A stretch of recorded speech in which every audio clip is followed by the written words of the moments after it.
Quel message le port du masque nous envoie à notre cerveau? Tout d'abord, rappelez-vous que nous sommes des êtres humains qui ont besoin de respirer correctement pour vivre correctement.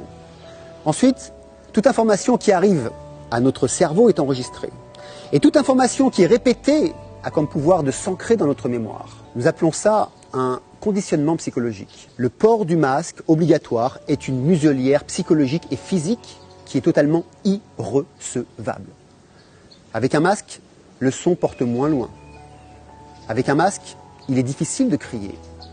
Avec un masque, l'envie de protester diminue. Avec un masque, les expressions du visage disparaissent. Avec un masque, il n'y a plus aucun sourire, car le message psychologique qui arrive à notre cerveau par l'obligation de porter le masque est comme un programme que l'on nous met dans notre cerveau. Une programmation lente, pernicieuse, sournoise, qui installe des données dans votre cerveau et qui vous dit « Tu es bâillonné, tu ne peux plus t'exprimer, tais-toi, tais-toi, ne parle plus, tu es malade, le monde est dangereux, tu vas mourir, tais-toi, tais-toi » Et aussi, baisse les yeux. Apprends à vivre avec cette muselière. Apprends cette nouvelle norme. Charge bien toutes les données de ton cerveau. Reprogramme-toi. Mais surtout, tais-toi. Cette muselière qui s'impose dans les différents pays du monde est quelque chose que nous ne devons absolument pas laisser passer, sous aucune condition. Un masque chirurgical obligatoire dans les entreprises n'est pas fait pour être porté du matin au soir dans des conditions non médicales. Je remercie d'ailleurs Cédric qui m'a envoyé ces photos prises au microscope qui montrent que des fibres microscopiques se détachent et que ceux qui portent les masques en respirent. Il a fait cette analyse car plusieurs personnes de son entreprise se plaignaient de la gorge qui les grattait en fin de journée. Ce sont des microfibres de polypropylène, donc des nanoparticules à base de pétrole, que le porteur de masque respire à longueur de journée. Si ça vous convient de respirer ces particules, moi non. Mais la muselière du XXIe siècle ne s'arrête pas au port du masque. Elle est la plus grande tragédie de notre époque, une sorte de coordination mondiale vers une direction unique que chaque pays a tendance à suivre en appliquant des règles plus ou moins similaires et ajustées en fonction du lieu, mais pour une finalité identique. Ce génocide humain tel que nous le vivons est bien pire que la Seconde Guerre mondiale. Pendant les guerres normales, nous pouvons entendre les missiles, voir les bombes exploser, savoir plus ou moins où se trouvait l'ennemi et qui était l'ennemi. Aujourd'hui, nous, non. Nous ne voyons rien, nous n'entendons rien. Nous devons chercher par nous-mêmes et nous débattre au milieu de pantins qui sont manipulés par d'autres pantins qui eux-mêmes sont manipulés par des fous furieux. À l'heure où j'enregistre cette vidéo, le 8 septembre 2020, il y a 890 687 décès présumés du Covid-19. Nous sommes à l'heure d'aujourd'hui 7 637 millions d'humains sur cette terre, ce qui représente 0,0001% de morts présumées du virus dans le monde. Je vous invite juste à vous poser cette question. Avez-vous déjà entendu dans l'histoire de l'humanité que l'économie mondiale avait été mise sans dessus dessous, que des règles dictatoriales enlevant la liberté des droits des humains avaient déjà été mises en place pour 0,0001% de décès sur une période de 10 mois, laissant tout simplement 99,9999% de survivants. Il y a bien plus de morts dues à ces décisions criminelles prises par les politiciens, renforcées par les médias et appliquées par les policiers.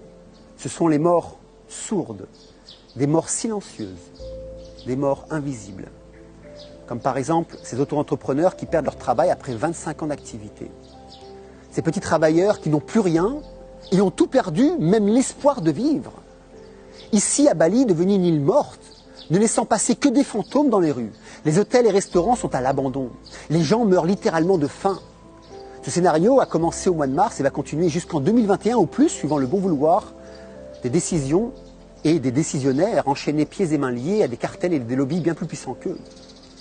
Des cadres se prostituent pour pouvoir survivre et d'autres essaient de vendre ce qu'ils ont sous la main.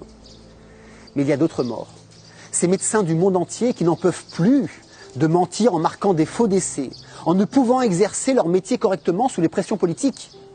Et puis celle des lobbies, ces enseignants et ces enseignantes qui voient leurs élèves se faire lobotomiser, conditionner, alors que la peur grandit en eux. Et ces nouveau-nés qui arrivent dans un monde masqué, apeuré. Ils sont morts avant même de vivre. C'est la mort de la culture humaine, la mort de la liberté, la mort de la démocratie. C'est la mort de la science véritable. Car la nôtre, truc, falsifie les données et falsifie les études. C'est la mort de la juste information qui n'a plus aucune raison d'être, car elle est à pensée unique.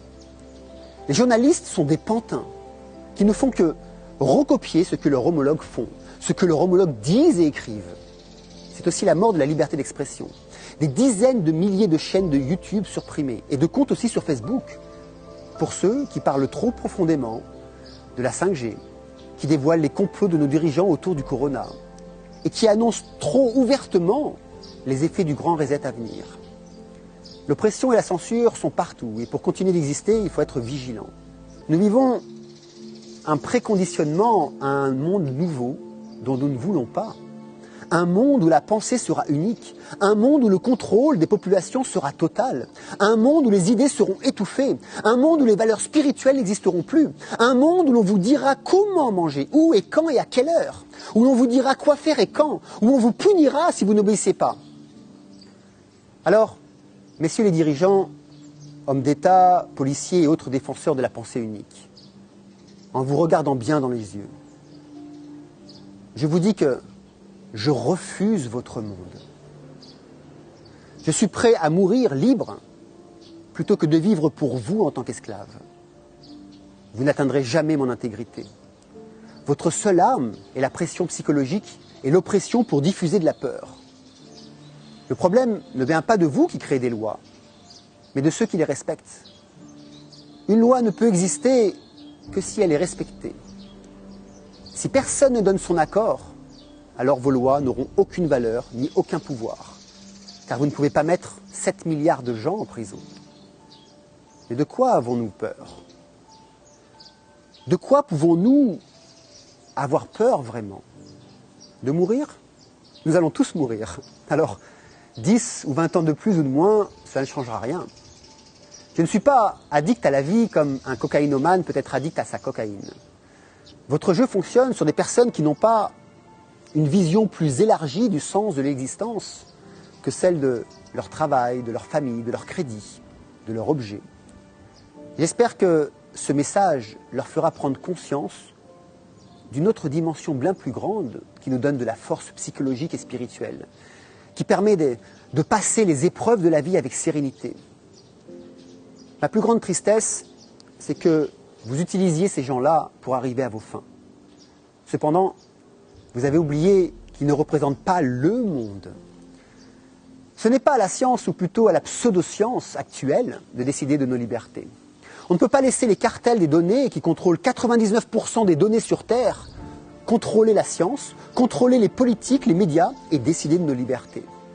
Tout est falsifiable, modifiable aujourd'hui, en un clic de souris.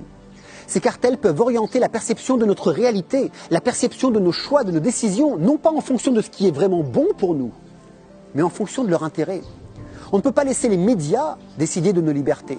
On ne peut pas laisser les lobbies pharmaceutiques décider de nos libertés.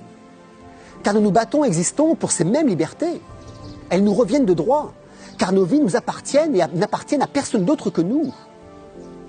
Alors, je vous invite à vous réveiller, à vous lever aussi. Il y a des actions qui sont menées en justice par des collectifs d'avocats pour attaquer l'État et défendre nos droits. Seuls, nous ne pouvons rien faire. Mais ensemble, nous sommes plus puissants que toutes les armées. Vous pouvez par exemple rejoindre le collectif d'avocats de Maître Mana et Philippot qui ont déjà porté plainte contre le port du masque. Inscrivez-vous sur leur site et soutenez-les financièrement pour la modique somme de moins de 10 €. Vous pouvez aussi soutenir les actions de Maître Calo Alberto Brussa avec son association Réaction 19 qui mène aussi plusieurs actions en justice. C'est maintenant que vous devez agir et non plus réagir. C'est maintenant que vous devez être présent, contribuer financièrement pour reprendre vos droits, reprendre vos libertés avant qu'il ne soit trop tard. Cette muselière cache des actions beaucoup plus grandes et plus pernicieuses. Le grand reset qui arrive à grands pas. Reset économique pour passer d'une société de propriété à une société d'usage. Cependant, être propriétaire de nos biens, c'est une forme de liberté que nous n'aurons plus si tout est absolument en abonnement ou en location.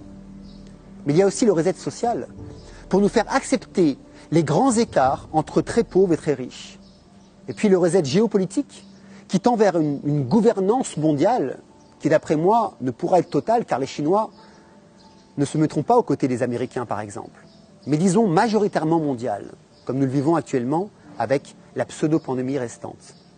Puis il y a aussi le reset environnemental, comme pour la dictature sanitaire que nous vivons, pour nous imposer une dictature verte. Et puis le reset technologique, qui a pour ligne directrice de contrôler le monde et les populations.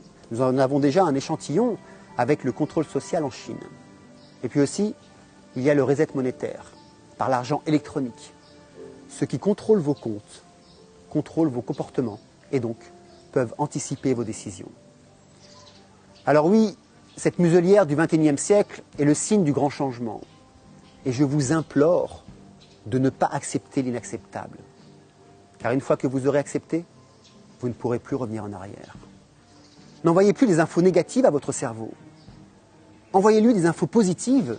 Envoyez-lui des infos qui lui disent que vous êtes le maître à bord, que le monde n'est pas un danger, que votre voisin, masqué ou pas, n'est pas un danger, qu'un malade n'est pas un danger, mais que le plus grand danger sont ceux qui veulent vous faire croire que tout ce qui vous entoure est un danger. Alors, au lieu d'écouter la petite voix qui vous dit « tais-toi, tais-toi, tais-toi », prenez le masque, brûlez-le avec le sourire et dites à voix haute « Je ne serai jamais esclave de quiconque ». Alors, messieurs les présidents, messieurs les lobbyistes, messieurs les forces de l'ordre, messieurs les ministres de la Santé, messieurs les journalistes de masse, maintenant, vous ne pouvez plus dire que vous ne savez pas. Nous vous invitons à modifier votre trajectoire, car si vous êtes à vos places actuelles, c'est parce que nous l'avons décidé. Et votre mission est de protéger le peuple et non de la servir. Si vous ne le faites pas, ça voudra alors dire que vous n'êtes pas là pour le bien et pour le bien-être du peuple, mais contre lui. Et dans ces conditions, vous nous aurez devant vous, devant votre route, et nous n'accepterons aucun de vos commandements. Vous avez divisé le monde, nous le réunifions. Vous êtes la ligne rouge qui s'effondre avec vos anciens schémas. Nous sommes la ligne verte qui monte avec une émergence spirituelle puissante et inébranlable. Voilà, partagez cette vidéo et n'oubliez pas d'aller rejoindre les collectifs d'avocats pour défendre nos droits humains.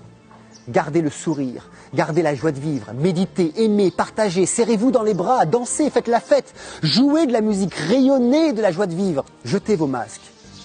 Ainsi, vous enverrez d'autres signaux à votre cerveau. Des signaux qui lui diront que vous êtes le ou la seule décisionnaire de votre vie. Jetez vos masques, abandonnez vos peurs et retrouvez votre liberté de penser, d'agir et de vivre sur une planète qui n'est pas la propriété de quelques élites, mais de tous les habitants qui y sont et qui vivent ici. Et surtout, qui n'y sont que de passage.